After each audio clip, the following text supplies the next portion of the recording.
Good morning, কি খবৰ সকলোৰে। আজি আমি আহিবলগীয়া হ'ল ক'লৈ জানেনে? তেজপুৰলৈ। কাৰণ আমাৰ মানে ফাদাৰৰ ভৰিটো ভাঙিছিলে যে, তো ভৰিটো আকৌ চেকআপত মাতিছিলে, সেইকাৰণে আমি তেজপুৰ আহি আছোঁ, তেজপুৰ মিছনলৈ।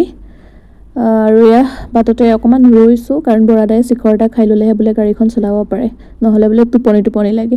আৰু আমিও লৈ ল'লোঁ। আৰু এয়া পিছফালে দেখিছে বহি আছে ফাদাৰ আৰু এয়া মাদাৰ। তাৰপিছত আমি এনেদৰেই ধুনীয়াকৈ চাৰিওটা আহি আছোঁ তেজপুৰ অভিমুখে।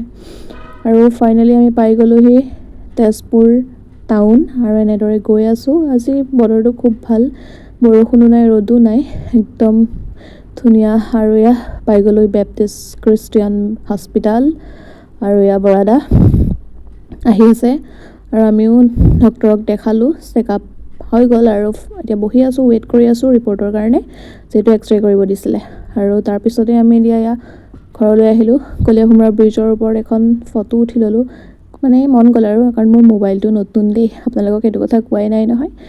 আৰু তাৰপিছতেই ৰাতি মাছ এটা ল'লোঁ, আৰু ঘৰত গৈ ধুনীয়াকৈ ভাত সাজ খাই আহিলোঁ।